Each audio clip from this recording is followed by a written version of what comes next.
اتخال تمالي أقريبنا يزنبرنا حجون كوكوارس أي كألن نسألاتي حمام كوين ومزلو يوحي جلو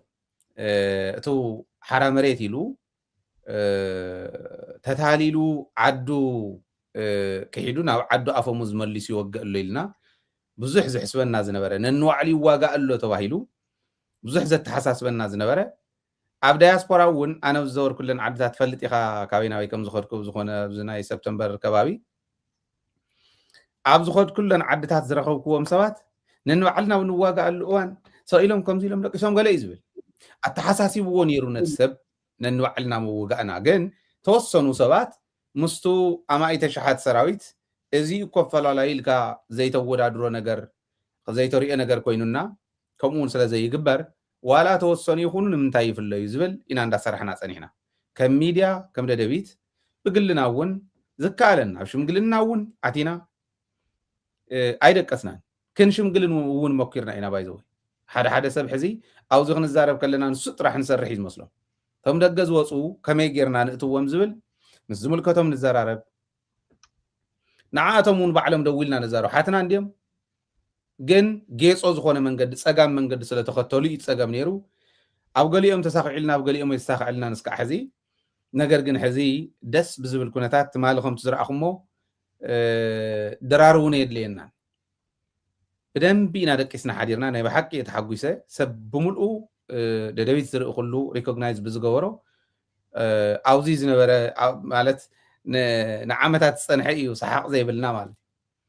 ነበረ ሸኽሚ ናይ ብሓቂ ሓደ ዓብይ ዓወት እዩ ትማሊ ዝመፁ ማለት እዩ ነገር ግን ቶም ናይ ትማሊ መፅኦም ያ ዓዲ ገብሩ ሰጊሮም ምስ ተባህሉ ካብ ፀለምቲ ዓዲ ገብሩ ሰጊሮም ምስ ተባህሉ ኢና ሓሊፍናዮ በዓል መንዮም መፅኦም በዓል መንዮም ተሪፎም በዚ ብዓፋር ከክንደይ ይመፁ ኣለው ብሰቆጣ ከመይ ገሮም ይመፁ ኣለው ዝብል ኣይሕለፍናን ሕዚ ካሊእ ዜና ከዓ ክነቅርበልኩም ኢና እዩ ሓድሽ ዜና ናይ ትማሊ እውን ኣጠናኺርና ብገሊኡ ምክሪ ሓሳብ እውን ንህበሉ ካሊእ ሓድሽ ዜና ግን ሰኢልና እስኪ ሓፈሻዊ ዝኾነ ንዓኹም እውን ክሕጉስ ዝኽእል ካብቲ ንሕና ነቕርቦ ኣብ መሬት ዘለዋ ሰኢልና ንረኣየን ሓደ እዚ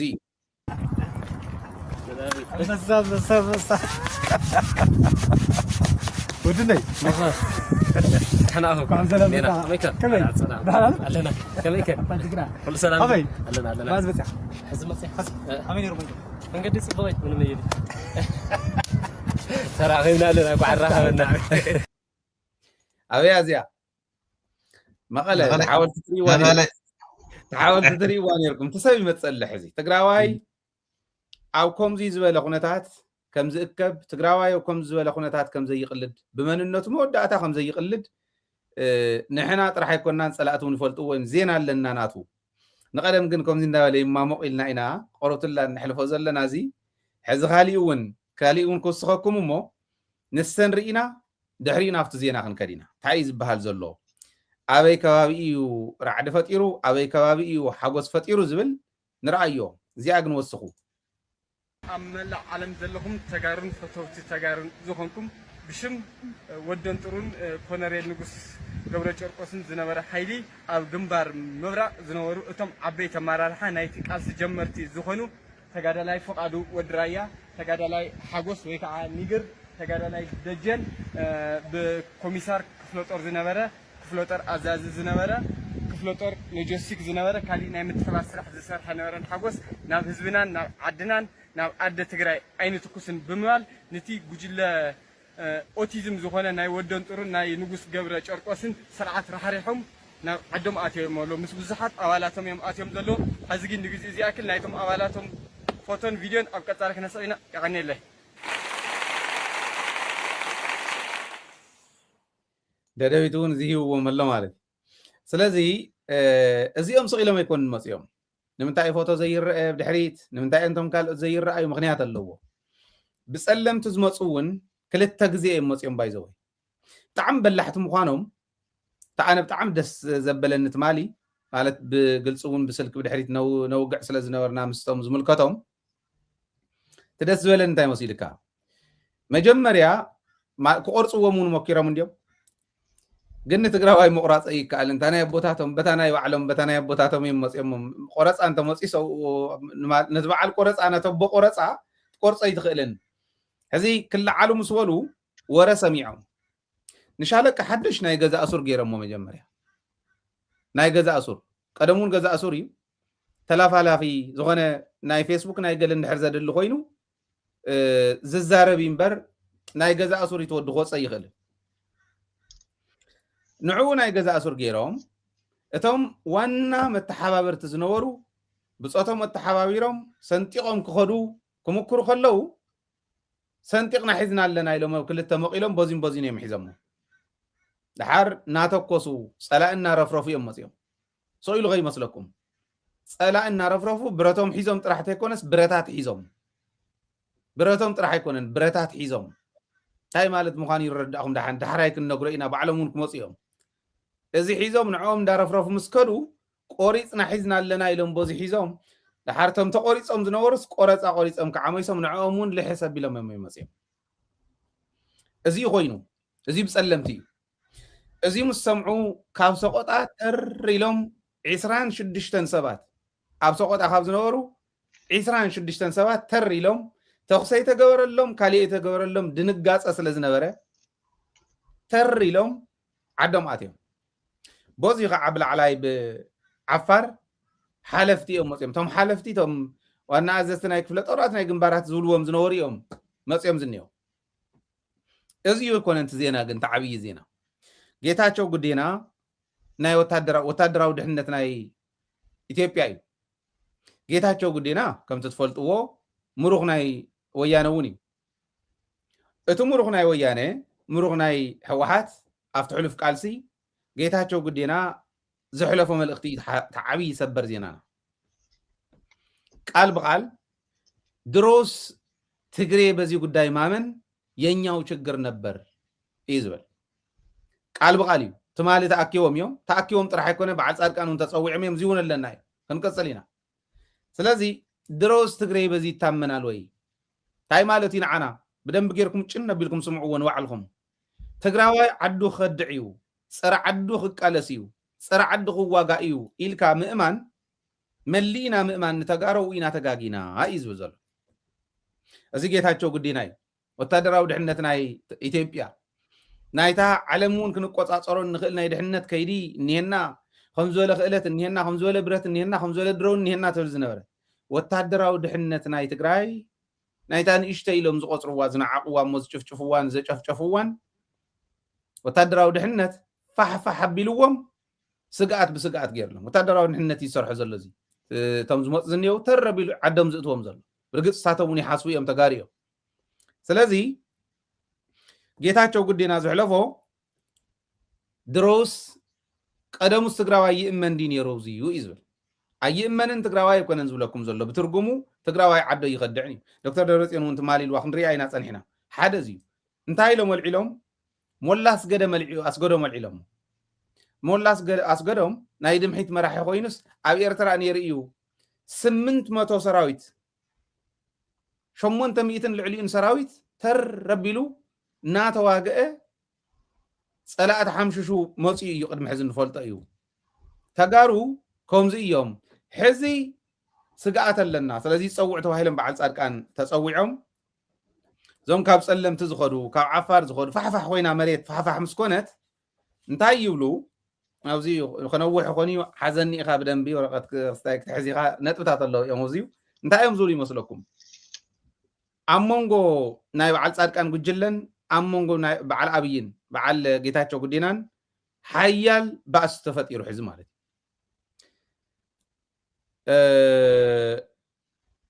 ገንዘብ እዩ ናይ መጀመርያ ሓቶ ዝነበረ ገንዘብ ኣባኺንኩም እዩ ተመስገን ከም ዝነገረና 4.4 ቢልዮን ጠፊ በዓል ዘውዱ ገንዘብ ክበልዓ እየን ከይደን ሕዚ እውን ተመለሱ ንዓድኹም ኢና ንብል በዓል ወደን ጥሩ ንሳ እያ ታሕልሞም ነይራ እቲ ገንዘብ ምስ ሓዝዎ እቶም ውሽጢ ቃለሰሎ ዝተባሃለ ሕዚ ናብ ዓዱ ዝምለስ ዘሎ ናብ ዓዲ ይምለስ ኣሎ ብስሩ እውን ብቀደሙ ኣኼባ ክገብሩ ከለው ኣይሃውናን ዝብል ኮምፕሌን የቅርቡ ነይሮም እዮም ንባዕሎም እዮም ዝበልዕዎ ዘለው ካብ ቀለብ ወፃኢ ተዋህብና ይብሉ ነይሮም እዮም ለዚ ክትሕዝዎም ኣይከኣልኩምን ካሊእ ክተምፁ ይትረፍ እሞ نعومون كتحزي كالكمن فريولكمن كاب صباح عربي جميرو سفيحنا بروباغندا صراحة تزي سريحهم حازني ازيتو أنا ملأختي سفيحنا بروباغندا صراحة تزي سريحهم إمباسيتات تزي منكم إمباسيتات تزي منكم حوحات كوينات كغفت يوزبل عالم كتأمن تزي غيركم إمباسيتات تزي منكم مش شعبيا فانون كوينو إثيوبيا خفر الروسي زبل كتأمن تزي كيلكم نحنا نسخومن أفلالاينا عاوزيو من رغمنا عاوزيو بقع اللو زبل أقميتهم لهم الشنو قسنا إلهم مسيهم اللو الشنو قسنا إلهم اكرك عاوزيهم اكرك نوصي زيخن قبرينا إلهم وتزاروا زين بتلم درجة خنا قمت أنينا إلهم زغمت أون شدشته نتبتات النواة تعنتي قدام سلازوش تزلون أراد زيو ميديا أيو هزبي زنكح هزبنا بدن بي بعتوب كقالسهم كابز قبهم إلنا زحسبنا يوم نام ميديا زخون نام ميديا بوشتنا زمن كتم أكلات زخور بوشتنا زمن كتم أكلات سديدنا لنا تنام ميديا زخون كنت حدا تاينيرو قدام بشم دليت لوطي زنايت صادقان من قصاص مالتي بشم دليت لوطي زنقساقو سب አዲስ አበባ ዘሎ ኣብ ትግራይ ጸበል ጻድቃን ዝሳተፉ ዝነበሩ እዚኣቶም ተልእኮ ክወሃቦም እዚ ባዕሉ ዘቕረበ እዩ ጻድቃን ዘቕረበ እዩ ስለዚ ኣብ ውሽጢ ኣለውና ኣብ ደገ እውን ኣለውና እዮም ናይ ደለይቲ ለውጢ ኣባላት ኣለውና እዮም ስለዚ በቱ ደለይቲ ለውጢ ዝበሃል ክንእክብ ኢና ኣጀንዳ ክወሃቦም ኣለዎ እዩ ዝብል በዚኣቶም ተልእኮ ክወሃቦም እዩ ለፀገም የለን ህዝቢ ክንእምን ኢና እዩ ሓደ ካልኣይ ገንዘብ ኣብ ትግራይ ከይንቀሳቀስ ስሩ ሊኩዊድ ዝበሃል ማለት ናይቱ ኣብ ትግራይ ካሽ ክንቀሳቀስ ዝኽእል ገንዘብ ከይህሉ ክንገብር ኢና ኣብይ እንታይ ይገብር ከም ዝነበረ ሪኢኹም ኢኹም እዚ ምኽርና እዚኦም ምዃኑ እዚ ረጋጊፅና ኣለና ማለት ስለዚ ገንዘብ ኣብ ትግራይ ከይንቀሳቀስ ክንገብር ኢና መንእሰይ ገንዘብ ምሳኣነ ዝሰርሖ ምሳኣነ ናብ ናዕቢ ክንቀሳቀስ ናብ ናዕቢ ክኸይድ ክንገብር ኢና እዚ ኣውዚ ሓሳብ ቀሪብሎም እዩ እዚ እንተዘይ ጌርኩም ዝበተንኩም መን ገንዘብ ክትመልስዎን ኢኹም እንታይ ማለት እዩ ገንዘብ ተባኹን ኢኹም ዘለኹም ገንዘብ ሃውና እሞ ክንብትን እንታይ ንዝገብሩ ነቶም ተልእኮ እዚ ዝፍፅሙ ስለዚ ገንዘብ ክንኣርኢና ኢልኩም ገንዘብ ኢኹም ትብትኑ ዘለኹም ተዘይ ተገይራ ክትመልስዎን ኢኹም ዝብል ቀሪብሎም እዩ ማለት እዩ እዚ ብጭብጢ ካብ ባዕሎም ካብ ውሽጦም ተሓደ ትድንቁርኖኦም እንታይ መስለካ ሓራ መሬት ክንዲ ዝበፅሕና ይብሉ ሓራ መሬት ክንዲ ድዮም በፂሖም እኒው ድሓን ትንፈልጦ ንሕና ንፈልጦ እንታይ ተም ንዘውጦም ንሕና ንፈልጦም ዝበሃል ነይሩ ቀደም ይብልዎ ተም ንዘውጦም ንሕና ንፈልጦም ድሓን ኣብ ውሽጦም እንታይ እዩ ዘሎ ዋላ ብልፅግና ባዕሉ ኦሮሞ ለውጢ ዝደሊ ኦሮሞ ለውጢ ዝደሊ ኣምሓራ ሰላም ዝደሊ ልምዓት ዝደሊ ዝነበረ ናይ ኢህደግ የዋፅዩ ነይሩ ንሱ ምምሕያሽ እምበር ንሱ ምቕባር ኣይኮነን ዘድልየና ዝብል እንታይ ክብል ከም ዝኽእል እየሓስቦም ስለዚ ካልኣይ ታናይ ገንዘብ እያ ሳልሳይ ኣብ ትግራይ 26 ፓርቲታት በፂሐን ኣለዋ እዚ ጌታቸው ዘቕረበ እዩ ባዕሉ ኣነ 22 እየ ዝፈልጥ 26 በፂሐን ኣለዋ ኢሉ ኣሎ እዚ ብጭብጢ ዘቕረበ እየ ዝብለኩም ዘለኹ 26 ፓርቲታት በፂሐን ኣለዋ ንሕወሓት ዝቃወማ ናዕቢ ኣብ ናዕቢ ዝሳተፋ ናዕቢ ከልዕላ ዝኽእላ ኩናት ኣይንደልን ዝብል ፕሮፓጋንዳ ፌደራል ብህፁፅ የተወልና ዝብል ፃውዒት ክገብራ ክንገብረን ኢና እምበር ክንዱ እንተሃልየን እዚ ክገብራ እዚ ንኽብላ ክንገብረን ኢና ይብሉ ኩናት ኣይንደልን ሰላም ኢና ንደሊ ፌደራል ብህፁፅ የተወልና ክብላ ሕዚ ከምኡ ይሕሰብን ኣብ ትግራይ ሰላም ኢና ንደሊ ኣገዲድካ ሰላም እየ ዝደሊ ስለ ዝብል ህዝቢ ትግራይ ፀኒሕና ክንመፆ ኢና እቲ ናይ ደብረፅዮን መግለፂ እውን ኣገዲድካ ንህዝቢ ትግራይ ሰላም እየ ዝደሊ ኢሉ ርእሱ ኣድኒኑ ክዝበጥ ንምግባር ክኸዱ ከለዉ ግን ካብቲ ንሶም ዝሓስብዎን ላዕሊ ህዝብና ኣቀናጅና ህዝብና ወዲብና ከም እንቃለሶ ምንም ጥርጥር የብሉን እሞ ሕዝታ ንሳቶም ዝሓስብዋ ብተግባር ንክትፍፀም ርእስና ንክነድንን ነንባዕልና ንክንበታተን እዩ ንበታተን ዲና ንተኣኻኸብ ዘለና ግን ትንብሎ ዘለና እዩ ራብዓይ ኣብ ትግራይ ልዕሊ 10,000 ናይ ማሕበራዊ ሚድያ ነጠፍቲ ክውሰኹ ኣለዎም ተመልከቱ ናይ ፕሮፓጋንዳ ቃልሲ ዝካየድ ዘሎ ሕዚ ኣብ ማሕበራዊ ሚድያ ሓምስ ምስ ትእትሞ ነቲ መንእሰይ ትሕምሶ ተጨንቆ ተፍርሖ ተስግኦ ተስፋ ተቁርፆ ድሕሪ ዝሰግእ መንእሰይ ናብ መኸተ ንኸይኣቱ ይግበር ተስፋ ንኽቆርፅ ንኽብተን ንኽስደድ ይግበር ተፅልኦ ማለት ዕርዩ ንመራሕቲ ኸፅላእ ትገብሮ ማለት እዩ ልክዕኹም በዓል ጀነራል ምግበይ በዓል ጀነራል መዲድ ዝገብርዎ ማለት እዩ እዚ እናገበርካ እቲ 10,000 ራዕዲ ፈጣሪ ልብ በሉ ክንደይ ፐርሰንት ኢንተርኔት ዘለዎ እቲ ወለዶ ተሓድሽ ወለዶ ኣብ ሶሻል ሚድያ ኣሎ እዩ ብዝተወሰነ መልክዕቱ እንተነኣሰ ትምህርቲ ዝቆንጠጠ ነዚ እንተርዒድካዮ ነቲ ካሊእ ራዕዲ ክእትወሉ ይኽእል እዩ ዝብል ፕሪንስፕል እዮም ዝኽተሉ ዘለዉ ተኣብዮት ናይ ቀለም ኣብዮት ዝበሃል ብራንችስ ናይ ቀለም ኣብዮት እዮም ዝካየዱ ዘሎ ኣብይዎም እቲ ህዝቢ ጠንካራ ኮይኑ ህዝቢ ትግራይ ኮይኑ እምበር ዝኽእልዎ ኩሉ ይገብሩ ኣለዉ ዝብል እዩ ስለዚ ዝኽንውስኽ ኢና ዝሕምሱ ዘየለ ሓበሬታ ዝሕልፉ ዘደናግሩ ከም ምዃኖም ንኩልና ክርዳእናን ክንቃለሶን ይግባእ ዝብል ከዓ ንሕና ንሕልፍ ሓምሻይ እዚኣ ተወሳኒት ነገር ባንኪ ቴሌ ነዳዲ ኩሉ ክዕፆ ክግበር ክኽእል ኣለዎ እዚ ንሳቶም ዘቕረብዎ እዩ ስለዚ ክባን ዕፅዋን ጠቕላላ ይደገም ይብሉ ልቢ በሉ ንህዝቢ ዝቃለሱ ድዮም እዚኦም ከምኡ ኢልና ተታሊልና ንኺድ ከም ትግራይ ሓደ ናብ ልቦም ክምለሱ ምፅዓር ፅቡቕ እዩ ተስፋ ዘይምቑራፅ ፅቡቕ እዩ ምክንያቱ ንሕና ከም ተጋሩ ንእከብ እምበረይ ንብተነ ከም ዝበለ ተወሰኑ እንተተበቲኖም ተወሰነ ጉርዲ እንተሃሊኳ ፀገም የለን ንሱ ናይ ጉርዲ ሰፈር ኣለዎ ስለዚ ተዋና ግን ትዕላምኦም ንፍለጦ እዚኦም ህዝባውያን ኣይኮኑ ፀረ ህዝቢ እዮም ክንብሎም ከለና ባንኪ ቴሌ ነዳዲ ዕፀውልና እዩ እዚ ምስ ተዓፀወ ህዝቢ ምስ ፀገሞ ንሕወሓት ክቃወም እዩ ናዕቢ ከልዕል እዩ ፌደራል ክድግፍ እዩ ፌደራል እተወልና ዝብል ቃል እውን ዝመፅእ ሽዑ እዩ ይብሉ እዚ ሪኮመንዴሽን ናቶም እዩ ሻድሻይ መሪሕነት ኩሉ ክቕየር ኣለዎ እዚ ምስ ግዜያዊ ምሕዳር ሰሪሕኩም ተቀራሪብኩም ሰሪሕኩም ክትገብርዎ ትኽእሉ ዝነበርኩም እዩ ብኣኹም ወገን እውን እዚ ብዘይ ምግባርኩም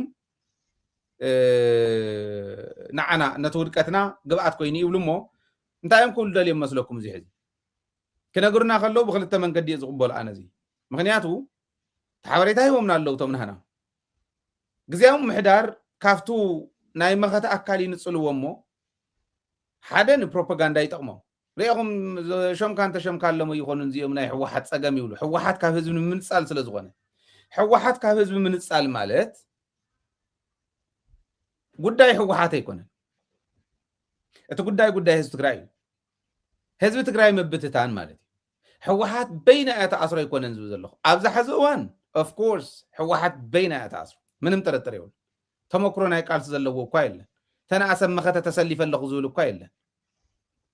መሊኡ የለን ኣይኮነን ዝብል ዘለኹ ኣለዉ እዮም መፍተን ፓርቲታት እውን ነገር ግን ተዓቕሚ ካብ ታሕቲ ንላዕሊ መዋቕር መሪሑ መኸተ ክዕውት ዝኽእል ሓይሊ ካብ ሕወሓት ወፃኢ የለን ታስዋይ ሕወሓት ዝብሉ ንኻሊኡ እውን ርኢና እኮ መስከረም 2020 ዝወፀት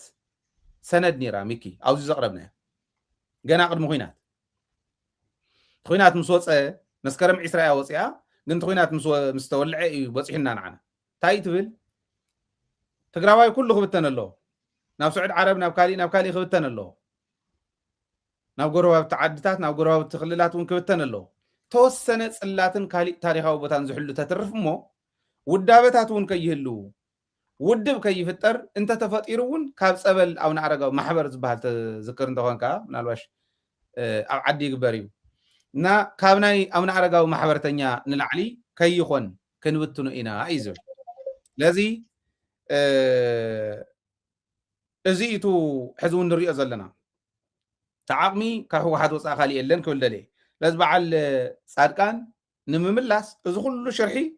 እዚ እዩ ፃድቃን ስለተመለሰ ካሊእ ስለተመለሰ እውን ንትግራይ ክጠቅም ኢሎም ኣይኮን በዓል ፃድቃን እውን እትኦም ኩላነ ንፃሕላ ኢትዮጵያ እውን ንፃሕላ እያ ትግራይ ናይ ምጥፋእ ፃሕሊ እትኦም እውን ንፃሕሎም እዮም ስልጣን ዝሕዙ መሲልዎም ሰብ እንተዘይሃሊ ግን ስልጣን ኣይተሓዝን እኮ ኢሉ ዝነግሮም ለባም ስለተሳነይ ስለዚ ኣብዚ ከም ኖት ዘቕምጦ ናዕቢ ዝግበረለን ቦታታት እውን ፈልዮሞን እዮም ኣብ ካሊእ ይገብሩን ማለት ኣይኮነን ኣብኡ ግን ኣብቱ ዝኣኹልና ሰነድ ግን ዝፈለይዎን ሓደ መቐለ ዋና ሰንተር መቐለ ክኾን ኣለዎ ንምንታይ ኤንጂኦታት ስለ ዘለዋ ማሕበረሰብ ዓለም ንምእማን ኤምባሲታት ንምእማን ንኽምቹ عدقرات وقرو عداق حمص أقسم مايجو عبي عد قدام شرة عدوى زين سنتر ناينا عبقيرنا كن كدينا ايلم يوم زخورو مالتي ازي حزي تصويعهم نجر قلبت مسولت ገንዘብና በሊዕኹም ዝተዋሃሉ ባጀቶም ኣብዚ ይሕሊፍና ልኩም ኢና 10.6 ቢልዮን ቅርሺ እዩ ባጀቶም እስካዕ ሕዚ ዘጥፍዎ ግን 4.4 ኣጥፊና እሱ ተወሊዑ እዩ ንምንታይ የብላዕኹሞ ዝብል ህሊ ከሎ ምዝራብ ምንቃፈሎ ይብለና ነይሩ ተመስገን ብግልጽ እዚ ስለዚ ናብ ናዕባኣት እዮም ኣለዉ ናብ ምብልላዕ ናብ ምንቋርኣት እዮም ኣለዉ ሕዚ ኣብዚ ኣኾንኩም ምናልባሽ ናይ ትግራዋይ መግለጽ ዝኾነት تحزون نقرب زنبرنا تمليسكم تأكبنا صلاتنا نمكت مبر ننبعلنا نبالع يكوننا ولا كندد الله يفعل لا ينبر إلنا هنا مولاس قرم شمون تميتي سراويت حزي مصر لعلي شمون تميتي أفتوينات كفتر كله بعلسيين تيترفز نورم قرحنتم بتينهم نفتكر وينتم نفتهم خطأهم يوم مصيهم أعوذ نبرر يخم خندينا إذا أكل مرار كم زسنقة حزقعة تقرأين مورار مسكونة تاقود داي مصيلو ومزخدو جن كعة تخل كيلوم بطين تخل كيلوم كي يحالفون تقرأي كي يملسو تخل كيلوم صنحو حزي مصلو يعطلو تعمي تغطري بزحيو جن ياو عبريسك زلو جنا من قد زلو ونسلا زلو نزيعتهم كنبل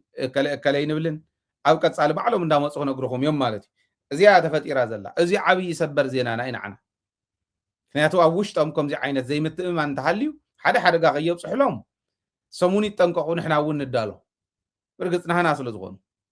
قديمكم شلاخ بزرخوكم لاقو صرخت موصخ عاوز زي قطامي صاوعيد كقرب فتو اتوم برت حيزوم نصلاقي رفريفوم زموصو جن حزون يعسينا نبلهم كم ددويت ليتن قطر نحغوسلو نقربو نعامون بدن بندغفوم يم كالوتونكم صو زي قطامي نصوع مالك ميكي أنا ميت قبل رأخ. ويلي ميت باينه. Thank you. نتوتات أمت بلا لغة ثلاثة لغة حلفة لي مغنياتو.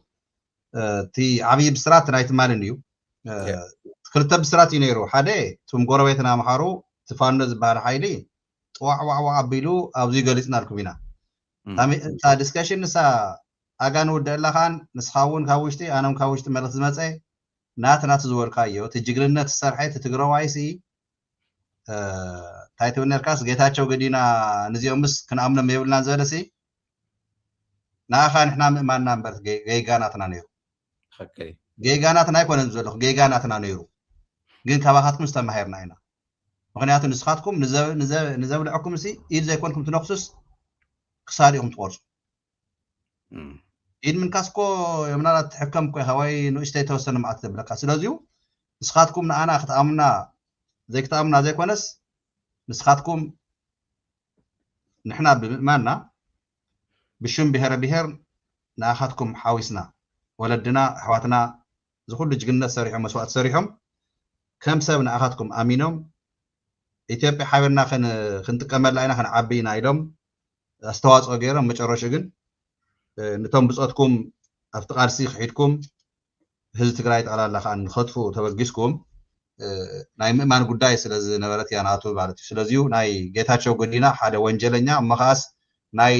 ወታደራዊ ደህንነት ስትራቴጂስ ሆነ ሰብ ማለት እዩ ከምዚ ማለት ኣብዘለኹ ዓለም መቸምሲ ሱኢልካ በሃንደበት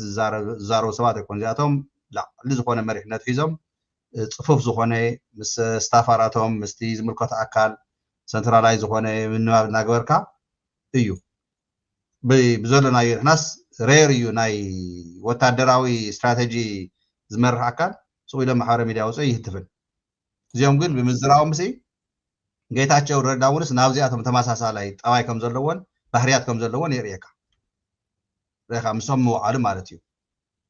ሓደ ንእሽተይ ቀድውን ኣነ ረኻ ዓዲ ክመላለስ ዘለኹ ይመሃር እንድየ እንታይ كاب قطر خمس خمين كما خانوا قطر ونسيت عمنا ايام مساعد جاز وعلى زرابع سهل انت زي لما طرات لما اي بحر زي فلطوا ايام كلهم عبيتي ولدنا حواتنا ختمات ولكم زعاويكم كن ناشتي دحان تقرينا صينا يالنا نحيزي مصحف يا ناشتي تقولنا زلامبر سو نايت مالي بسرات ناي فانو قصينات ناي بسلمتي ታደስ ትብል ታይዲያ ዝገለጽካያ ጸላእቲ እናርገፉ ከም ቆጽሊ እናተኮሱ ጥራይ ዘይኮነሲ ተጽዋር ናሃቶም ተይቀረውንስ ተወሳኺ ንዓዶም ሒዞም ኣብ ዝባኖም ሒዞም መነበሩ ዕጥቂ ጥራይ ዘይኮነስ ካብኡ ንላዕሊ ናይ ብልጽግና ናይዞም ፈከርቲ ክንኣምኖም ይግበአና ዝበሉ ንሕና ግን ስሕተት ናትና ነይሩ እዩ ዘበለኒ አንቱም እዚ ጅግንነት ሰሪሕኩም ናብ ብጾትኩም ተመሊስኩም ንህዝቢ ትግራይ ሲ ተጋጊና አይና ክንጠድሞ ይግበአና ነይሩ ኢልኩም ንዓድኩም ምጻኹም ትማደ እዚኣ ሃይለ እውን ኣውጅባ እዩ ኣነ እውን ኣብ ዝኾነ ማሕበራዊ ሚድያ ናይ ውልቀ ይኹን ኣብዚ ኣብ ደደቢት ሸፋቱ ምባል ጠጠው ኣቢልና ኣለና በቃ ሕዚ እውን ቶም ወፂኦም ዘለው ክንሰርሐሉ ሓቢርና ንክንምልሶምን ሓቢርና ተስፋ ክንኮኖም ሞራል ክንኮኖም ቶም ዓዲ መፅኦም ዘለው እውን ሞራል ንክንኮኖም ምክንያቱ ተጋገይዎ ሰዓት ነይሩ ኩልና እውን ሓደ ግዜ ንጋገዮም ቃላት ንጥቀመሎም ነገራት ኣለው እዮም እዚ ከዓ ንሕና ከም ተጋሩ ውሕልል ዝኾነ ቃልሲ እንድሕር ጌርናዮ ትተጋገየ ንኣረምና ትዘጥፈ እውን ቁርጥጥ እናበልና ናይ ተጋሩ ይውህናን ውሕልል ዝኾነ ቃልስታትን ግን ናብ ፅቡቅ ደረጃ እስከእትወና እዮም ዝቀረባ ግዜ ንሕና ኩናተይ እንደልን ክንብል ከለና ዓድና ላዕላውነት ናይ ከበር ተመዛበለ ህዝብና ናብ ዓዲ ይመለስ ክንብል ከለና እዚ ምንም ናብ ውግዶ ናብ ገለዶ ጎስጓስ ናይ ኩናት ትግራዋይ ኣይኮነን ኮይኑ እውን ኣይፈልጥን ክኸውን እውን ኣይኽእልን ክነብር ግን መብቱ እዩ ስለዚ ግልጽ ንገብሮ ኣብዚ ትዳናገሩ ግን የምናልባት ቅልዕልኩም ራይ ካብቲ ዝበልካዮ ክቶም 26 ካብ ሰቆጣ ብርዓዲ መፅኦም ዝበልካዮ ብጣዕሚ ደስ ዝብል እዩ ቅድሚ 3-4 መዓልቲ እውን ካብ ዓፋር ዝኣተው ነይሮም ኢልና ኢና ትማሊ ቅድሚ እዚኦም ብኩናት ዝኣተው እውን 37 እውን ነይሮም እዮም ኣብዚ ዘርኢኻና ተመስገን ዝነበረ ሰም ሰለስተ እውን እንዳጋጣሚ ዝገርመካ ደስ ዝብልስ ዝቆልዓ ዝሓውና እዚስ ፅቡቅ ስራሕቲ ይሰርሕ ኣሎ ኣብዚ ኣነ ንስኻን እውን ነዊሕ ሰዓታት ክልተ ቪድዮ ሰሪሕና ምስ ወፃና ኣነ እውን እንዳጋጣሚ ተወሰኑ ኣራኺቦም ምኒት ሓውና ተቆልዓ ሰሎ እዩ ኣብ መቐለ ዝነበሩ እውን ብቪድዮ ደው ኢሎም ሰላም ተባሂልና ቀፅልሉ ደደቢት ታንኪዩ ዝገብርዎ ዘለኹም ቃልሲ እውን ነይርዎ እዩና ብጣዕሚ ፅቡቅ እዩ እቲ ፅቡቅነቱ ካብ ብገይጋ ስምዒት ኮይንካ ምስ ፀላኢ ክትስለፍ ኣብ ዓድኻ ኮይንካ ተማይጥካ ፀገምካ ንክትፈትሕን ፀላእትካ ንክትምክትን ግን የጥዕመና እዩ ኣብዚ ቁፅርታት እናዘርዘርናዮ ዝፀናሕና ትማሊ ይኹን ሎማዓንቲ ቅድሚ ሒዝ ኣብዚ ሰሙን እዚስ ብጣዕሚ ደስ ዝብል ሒዝ እንደገና ትሽሞም ከም ዝበልካዮ ፅብቕቲ ምክሪ እያ ክዝርዝሮም ዝደለኹ ነይራ እንዲ ኣየልዕሎምን ሽሞምን ምክንያቱ እንታይ ግን ጋጢሞሎ ይመስለካ ሓሙሽተ እንደገና ሒዚ ብፀለምቲ ስሉክ ኮይሎም ዝኣተው ኣለዉ ኣብ ከሚሳር ኣብ ዘመቻ ኣብ ኮማንዶ ኣብ ተፈላለየ ስራሕቲ ዝነበሩ እዮም ዝገርመካ ግንስ ሓሙሽቲኦም ብጥንቃቐ እዮም ኣትዮም ኣብ ባይታ ግን ምሶም ዝሕግዝዎም ከም ትብሎ ዘለካ ጥንኩራት ዝኾኑ ናይ ባዕልና ኣሕዋትና ብደንቢ ተሓባቢሮም ንክወፁ ገይሮሞም እዮም ንእግሪ መገዶም ግን ብጥንቃቐ ሓንቲ ከላሽና 1.5 ሚልዮን ብር ሒዞም ኣትዮም ኣለውና ትግራይ ማለት እዩ ስለዚ ንባዕሉ ትቐንዲ ተኣዩስ ኣብ ስትራቴጂ ዝኾነ መሪሕነት ዝነበሩ ብፀለምቲ እቶም ብኩናት ጥራይ ዘይኮነስ እዚኦም እውን ምሉቕ ኢሎም ብውሕሊ ዝኾነ መገዲ ኣትዮም ኣለዉ ስለዚ እቲ ብስራት ናይ ህዝብና ኣሕዋት ኮይኖም እኒኦም ክዋግኡ ብቲፒኤፍ ይበሃሉ ብዚ ቲዲኤፍ ይበሃሉ እንታይ ይፀገሙ ኢሉ ብዙሕ ዝዳናገሩ እውን ስለ ዝነበረና ፅብቕቲ እያ እዚኣ ይኽብለኩም ካብቲ ናይ 4.4 ቢልዮን ዝበልካዮ ሕዚ እውን ዝቐረበ ሓደሽቲ ነገራት ክንሰምዕ ኢና ንኸውን ምክንያቱ እዚ ቅርሺ እዚ ኣበይ ጠፊኡ ተባሂሉ ዝሓለፈ ሰሙን እውን ኢልና ነርና ወደን ጥሩን ካልኦትን ናብ ዓፋር መፅኦም ካብ ኣዲስ ኣበባ ዓድት ገበሩ ተባሂሎም ዓድት ከባቢ ክትመፅእ ሓቢርና ክንሪኣ ኢና እዚኣቶም ፅባሕ ንጎ ሃፍተገነት ናይ ተጋሩ ኣዲስ ኣበባ ዘለው እና ሸምጠጡ ቅርሺ እውን ከም ዝወስዱ ኣይተጠራጠሩ ከተጉርዎ እዮም ስለዚ ናብ እውን ተጋሩ ኣብ ዓድና እዩ ዘጥዕመልና ምስ ህዝብና እዩ ቃልስና ዘጥዕመልና ንብሎ ዘለና እና እቲ ናይ ፕሮፓጋንዳ ዘንበብካዮ ወይ ድማ ዝገልፆ ዝፀናሕካ ናብ ኤምባሲታት ናብ ካሊእ ዓለም ከይድኩም ክትእምኑ ኣለኩም በቃ ሻዕብያ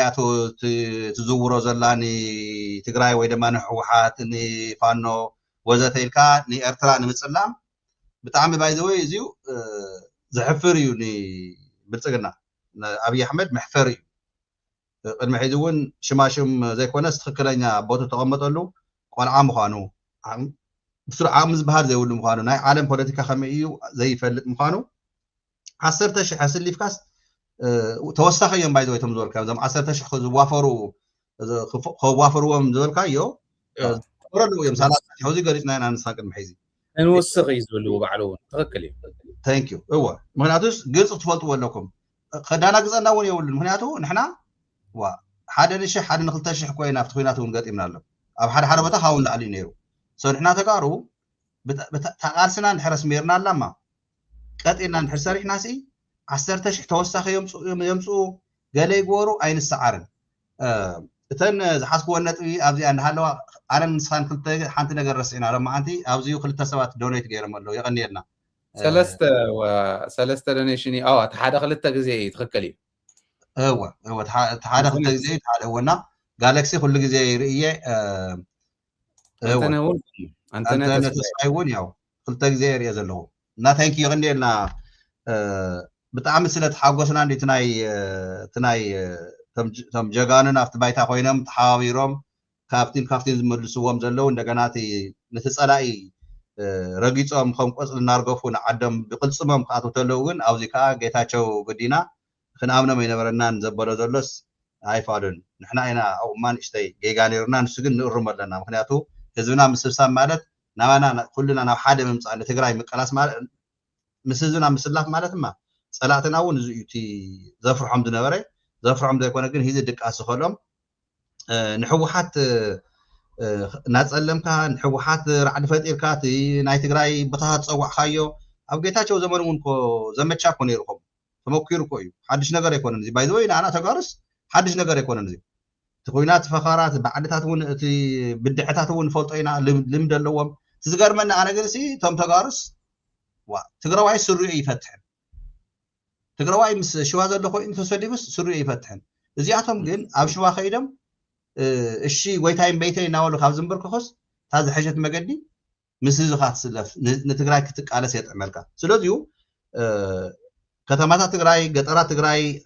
خطوا فورت مكور وزلهم تيتا جمرن هالو خمس فرس خلنا نراجع لكم ده هز تقراي نوقع لكم يو هز تقراي تردي وي مساهم نهاتكم الأخوين السلف أكال حيزي خمسة لي فلوت ومو قرصكم مسفلتكم بلسقنا مريحنات صباح نوكو ناب دواي كم زهدم ناي درج عجات مسألة من قصة ماريام ونكو يفكر كونيرو ثم يجرهم زت فنا ثم يجرهم سعرنا تقارن التراويان بقى يفكر نير ما تعرف شاقل هادي مخيدو بلسقنا ما راح تقول كمان ينقروا أبدي سابز إنكم تقارو رعد تفطروا أب وانجل تساتفوا زلهم تخونه عدكم تمرسوا تزي كوينجن سرعة غيركم كيف مال تعشقكم وناتو تحيز خنرب حينا لكم تصرحوا هذا لهم سرعة سبحانه تعينت وانجل خمس خوانت جن تردوا وسلازي نايت أركان علمان فلطينا أركان بعلي خمس دقيقة سألنا ناي شبارنا سرحنا على شباب تمكرو أب تقرأي نختقورو إذ حيزي بالزلو سرح زلو مالديو بقى على الشباب سي تيروريزم باي ذا واي سيافي بتقارو تناي فنجز رأينا يوت أنتو زولنا يونا حافشاوي ترعدن مفتار تقرأي زمكور زلو ندقنا قرشي أب تقرأي كيهلو حسوا دمو يكونمنا تقرأي تحاسين نابلنس أب تقرأي سنك جنزة سنك من كاساقسي باجت من سي تقرأي فحفح نخبل السر حلو زول سرحتي نحن خان كم تقارو نحنا لسلوز قلنا سلوز إناون معنا تقرأيسي تورير كامل تاوس أدلاي مخانون قال لنا أزيك أخذ تقوريو أي تطارطرو مريحنتنا لك أجمعات بوزح نيرنا جن موزح تصيب بس نتمعرر له زي تمعرر خانية حابيرنا نحنا ونفتي دخمت زلوا بتا زوقسنا وقسنا أفتي حاجة زون كن حاجة زلنا أمنتنا ميديا بروباغندا تقار بوزحتنا أوزي لمدي ابنا جن كأنس قديت حادثة ناب جورناليزم بيت مرتخيل تو ماهيرو قديتها جورناليست تكون يبكى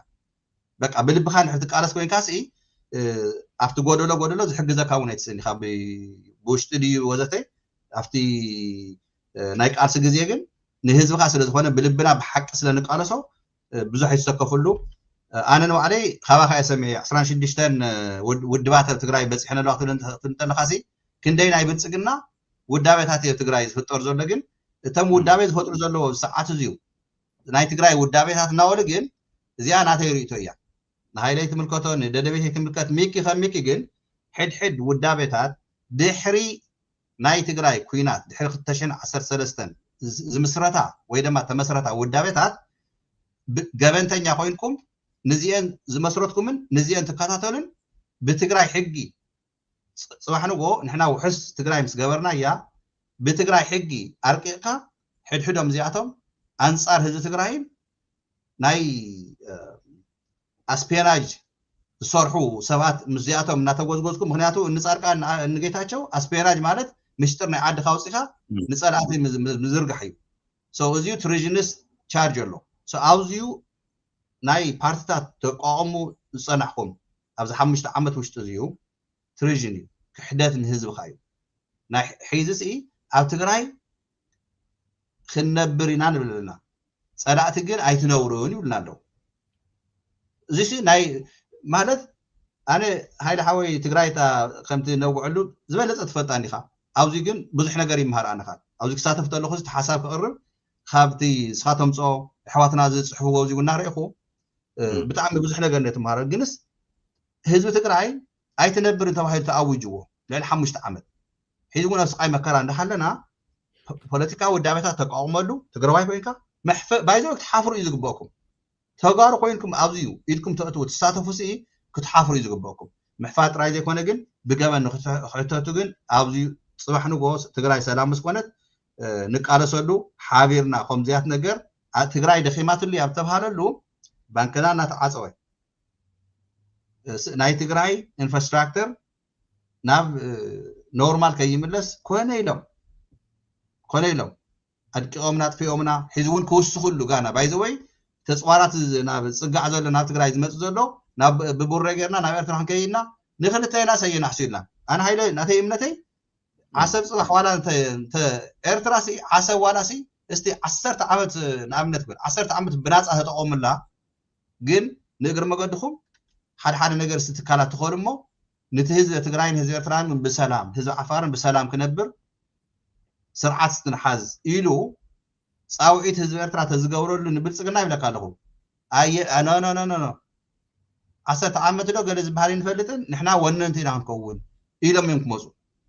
ምስያቶም ከምቲ ጀነራል ምግበ ዝበለና ኣያና ምግበ እሱርስ እሺ ኢልካ በቃ ክስማማዕ እንተልካ ምሲ ክንጠፍና ክንጠፍእ ተጋሩን ኤርትራውያን ሲ ክንነብር ኣይደልዩናን በቃ ፔሪድ እዚኣ ሲ ቁርፂ ክንፈልጥ ኣለና ንዙ ዝምነየልካ ኣካል ናይዚ ልኡኽ ኮይንካ ናይዚ ካልሲ ሓፃቢ ኮይንካ ኣብ ትግራይ ራዕድታት ትፈጥር ምኻስ ኣንጻር ቲፒኤልኤፍ ማለት እዩ ኣንታይ ቲፒኤልኤፍ ኣንጻር ቲፒኤልኤፍ ኮይንካ ክትንቀሳቀስ ፀጥታ ትግራይ እዚ ባይዘወይ ናይ ዲሞክራሲ ተኣሽሞ ይኮነን ዛዕባ ዲሞክራሲ ኣይኮነን ናይ ዲሞክራሲ ጥያቄ ኣይኮነን ዘለና ሂዚ ናይ ህይወት ምንባርን ናይ ዘይምንባርን ጥያቄ ኣለና ማንም ዝኾነ ኣካል ኣብዚ ሰዓት እዚዩ ኣንጻር ቲፒኤልኤፍ ይኹን ኣንጻር ሰራዊትና ይኹን ኣንጻር ህዝቢ ትግራይ ይኹን ናይ ፀላኢ ልኡኽ ሒዙ ኣብ ትግራይ ሰላማዊ ሰልፊ ወፅእ ፅሑፋት ክዘርግሕ ዝንቀሳቀስ ኣካል ኣነ ኣብዚ ፖሊስ ትግራይ ፀገም ኣሎ ኢለ እየ ክወቅስ ሽዑ ሕዚ ግን ፖሊስ ትግራይ እዚዩ ስቁ ኢሉ ክሪኦ እዩ ኢለ ይኣምንን ሰራዊት ትግራይ ከምዚያት ነገር ስቁ ኢሉ ክሓልፎ እዩ ኢለ ይኣምንን እዚኣቶም ስጉምቲ ክውሰድ ተለሲ ጥንክር ዝበለ ስጉምቲ ንክውሰደሎም ተስፋ ይገብር ኣብዛ ሰዓት እዚኣ ሰልፊ ክወፅእ እንተኮይኑ ዝኾነ ትግራዋይማ ብጥሜትን ብሃሩርን ብተፈላለዩ ምክንያታትን ህይወቱ ዝጠፍእ ዘሎ ትግራዋይ ህዝቢ ምዕራብ ናብ ዓዲ ይመለስ ካብ ሰልፊ እዚኣ ትኸውን ዘለዋ ካብዚ ንላዕሊ ግን ማለት ታይም ከይደጋገመና ቃልስና ግን ትጥንክር ኣለዎ ኤግዛክትሊ እግረ መንገደይ ሳባ ፍቃዱ ምስ ጋላክሲን አንተነህ ተስፋይን ሓዊስና ሳባ ፍቃዱ ብልቢና ነመስግን ንኩልኩም ናፍቱ ዝቕፅል ነጥብና ቅድሚ ምሕላፍና ኣብቲ ናይ ዶክተር ደብረፅዮን መግለፂ እውን ብጣዕሚ ሰፋሕቲ ዝኾኑ ነጥብታት ስለ ዘለዉ ክረአዩ ኣለዎም ናፍቲ ዝነበርናዮ ናይ መኸተ ጥንካሬ ክንምለስ ክንክእል ኣለና ዝብል መልእኽቲ ብምንታይ መንፅሪ እዩ ሕሊፍዎ ዘሎ ናብኡ ክንምለስ ንኽእል ዲና ንትግራይ ኣብዚ ደረጃ እዚ ዝረኣይዋ ፀላእቲ ዝብልዎ ዘለው ሓደ ምልክት ስለ ዝኾነ ናብኡ ክንከድንዲና ቅድሚኣ ግን ነቶም ካብ ጸለምቲ ይኹን ካብ ዓፋር ይኹን ካብ ሰቆጣ ንኽምለሱ ዝገብሩ ዘለው ጀጋኑ ባዕሎም እውን እዚ ሪኦም ትግራይ ትውረር ትግራይ ትጠፍያ ዘላ ለካ ንሕና ለውጥ መሲሉና እምበር ንትግራይ ምልዋጥ እንተዘይኮይኑ ትግራይ ንኽንበልዕ እንተኮይኑ ዓድና ማ ባዕልና ይንበልዕን ተመሊስና ዳእና ኣብ ጸላኢ ተንሽን ኣሰረለና እምበር ኢሎም ዝወሰኑ ጀጋኑ ካብ ኩሉን ላዕሊ ግን ነዚዩ እንታይ ከምኡ ገይርዎ ይመስለካ መላእ ህዝብና እውን ክፈልጦ እዚኦም ከምኡ ኢሎም ንኽውስኑ ዝገበሮም ጥንካረ ሰራዊት ትግራይ ሰልፍ እንተወፁ እውን እታ ሰልፊ ሃይጃክ ተገይራ ናብ ካሊእ ክትእወ ክትምኮር ከላ ሃህበል ሃላይ እንዳበለ ዘውፃሎም ዝነበረ መፂኦም ተታለልዎም ተታሊሎም ናብ ዓዶም ተተኮሱ እውን ኖ ዓዲ ማይ ትነኽኡን ኢሉ ተኪሱ መስዋዕትነት እውን ከፊሉ ዘፅንሖም ንሓየት ሰራዊት ትግራይ ንመላእ ነቲ ጅግና ህዝቢ እዚኣ ክእንግድሞ ድሕሪ ናብቲ ናይ ዶክተር ደብረጽዮን ክንሓልፍ ኢና نتبادل مرارات ودر جزر سمع خمسرات ورسن تقعد علي إلو قلتك نهز بتقراي نتبادل مرارات ودر جزر سمع خمسرات ورسن تقعد علي إلو قلتك نهز بعدها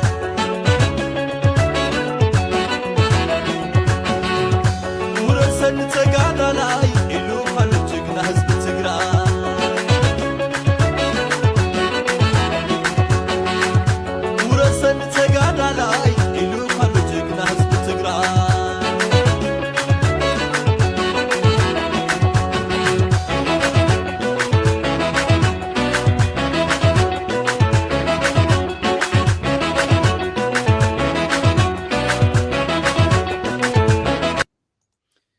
ስለዚህ عطيرة ናብ ሸውና ባኽን ምለስ እምበር ትኽክል ኢኻ ውረሰን ንተጋራላይ እዩ ንተጋራላይ ዘይትኾን ትግራይ ኣይክትህሉን እመኑኒ ጃህራ ኣይኮነን ንጉራ ኣይኮንና እንዛረቦ ዘለና ብስምዒት ኣይኮነን እንዛረቦ ዘለና ትግራይ ከም ቀደም ኣይትኾነን ከምቲ ናይ ቀደም ሰቂልካ ድሓን ይኹን እስኪ ኢልካ ዝሕለፍ ኣብ ትግራይ ይህሉ ሕግን ዘመሓድራ ብሕግን ጥራሕ ትዳነ ተሓታትነት ዝረጋገፀላ ተጠቃምነት ናይ ህዝቢ እውን ማዕረ ተጠቃምነት ዝረጋገፀላ ዓዲ ኮይና ከም ትህነፅ ኣይትጠራጠሩ ትግራይና መሰል ዓርሰ ውሳነኣ ኣብ ቀረባ ከም ተረጋግፅ ሃገሩ ከም ዝውንን ካብዛ በላዒት ዝኾነት ደሙ ሰትያ ዘይትፀግብ ዓዲ እውን ከም ዝገላገልቲ ህዝቢ ጥርጥር የብሉን ፎቲና ኣይኮንናን ምድማር ምብዛሕ ከምቱ ዝዛረቦ ዝነበረ ምድማር ምብዛሕ እንተዝኾን ነይሩ ምብዛሕ እንተዝኾን ነይሩ ምጥንካር እንተዝኾን ነይሩ ክትበዝሕ ከለኻ ክትድመር ከለኻ ትጥንክር ተደማፅ ትኸውን ካብ ተደማፅነት ግን ማህላልምካ ናብ ዝጠፍኣሉ ደረጃ ዘብፅሕ ኣካይዳ ናይ ኢትዮጵያ ኣይኾናን ትግራይ ካብ ሕልና ትግራዋይ ወፅያ ዝኸደት ዓዲ ስለ ዝኾነት መጀመርያ ሃገረው እዚኣ ትምስረት ሓደ ሰብ ከምዚ ክንብል ከለና ሰኢልኩም ከምዚ ብዙሕ ክብል ክእል እዩ ገሊኡ ብሽርሒ ገሊኡ ከዓ ብገርሒ ግን ኣብ ሕልና ትግራዋይ ትረኽባ ኢትዮጵያ ዶ ትግራይ እንተልካዮ ግን ባዕሉ ክምስክር ይኽእል እዩ ዝገብረና ዘሎ ኢትዮጵያ ትብድለና ዘላ በደል እውን እኹል መርኣያ ስለ ዝኾነ ንሱ እዩ